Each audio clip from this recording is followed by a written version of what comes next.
Our panel is here to react. Scott Martin from Kingsview Asset Management. He's also a Fox News contributor. Kevin Kelly from Benchmark Investment. Thanks to both of you. Scott, Speaker Ryan said if they pass this by Christmas, people will see bigger paychecks by February. How do you vote no on that? Well, you can't vote no on it, Melissa, to the point the representative made beforehand here. But I'll tell you what, I mean, you laid out some dates there that get me a little bit weary, because remember, we've talked or heard from Secretary Mnuchin, who's talking about having this thing done by August. And then, it was going to be done by Thanksgiving. Now it's hoping to be done by Christmas. What are we going to do? Maybe go by Valentine's Day on to Easter? The longer this takes, the worrisome more I get, because when it comes to having all these juxtapositionings, now the latest is Senator Rubio coming out with some special interests, which is more business as usual, as the voters, as the Senate, the voting members of the Senate want to have their special interests heard. Melissa, it's just taking too long to get something so pivotal through. All right, Kevin, what do you think? Don't you think they'll take Marco Rubio and whip him right back into shape? Yeah, of course, because he's fighting for an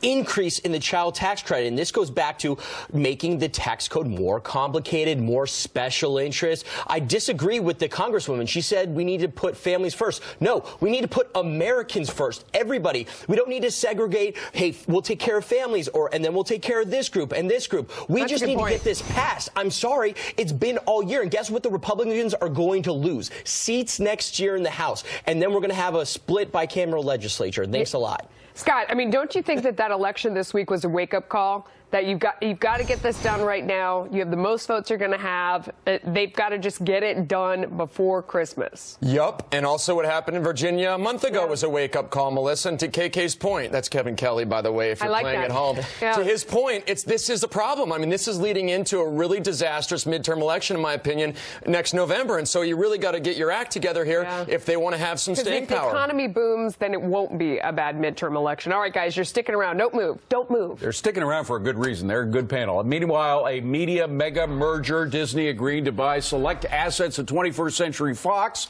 assets for $52.4 billion in stock. Fox Business's Ashley Webster is in the newsroom with all the details. Ashley. Yeah, David, look, Disney is making a massive bet on streaming, paying that $52 billion essentially for content and distribution as it wants to take on the internet giants such as Netflix and Amazon. The question is, what does it get? Let's take a look. This is what Disney gets from 21st Century Fox. It gets the Fox's TV and film studios, Avatar, X-Men, Fantastic Four, Deadpool, some of the titles that they'll have the rights to. Also the FX network, National Geographic, some of the sports, regional sports networks, a 30% interest in Hulu, which now gives Disney 60% and the majority owner of Hulu. Also the interest in Sky UK, whether it's the full interest or 39%, it will take that, and Star India, which will give it distribution in Asia. So, having said that, what does 21st Century, what does Fox keep?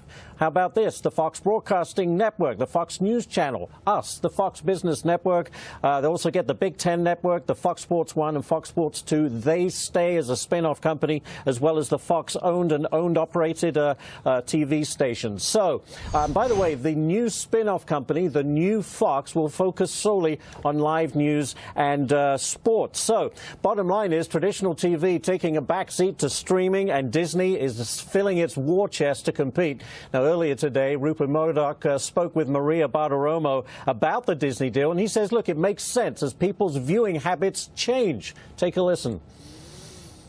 There's a lot of change coming. People watch television differently, not news or business, but entertainment they watch very differently. We're seeing that with the emergence of new companies. Silicon Valley is now beginning to spend tens and tens of billions on entertainment programming. So it makes sense.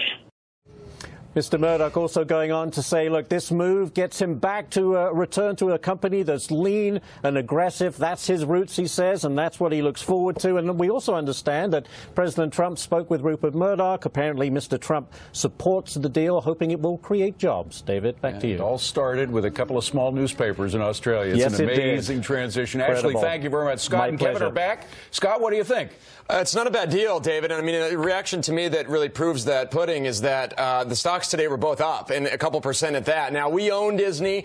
It hasn't been the most fun stock to own really this year, but this looks like it's finally a move in the right direction for the company. Rupert Murdoch talked about it. You've got to get more creative. You've got to get more innovative in both distribution and content creation, and this deal certainly does that. Kevin, transitions are not easy when you try to mix corporate cultures. Now, we understand James Murdoch is going to be going over to Disney to kind of help in the transition, and he may stay longer. Do you think he may eventually replace Bob Iger once he steps down? Yeah, he could. Part of the key terms in this deal was that Bob Iger was going to stay through 2021, and so that extends him even further. He's had trouble finding a replacement. Maybe he will get one now through this transition, but I think this deal highlights the most important thing that's happening in the marketplace right now, and that is that the TV screen isn't the most important screen people look at. People look at their phones and their iPads over 27 times a day. They need to get into streaming. Bob Iger would love to have the PE multiple that Netflix has at over 100 going forward. So the problem is Disney's share price hasn't performed, and it needs that multiple expansion. So this should help get them there. Also, they're domestically focused. This gets them into overseas, if you think about it, with their Sky acquisition in this, as well as Star India. So this is a big deal. So you're talking about transition. This is a very big transition from domestic to international. Scott and Kevin, great stuff. Thank you, guys. I appreciate it.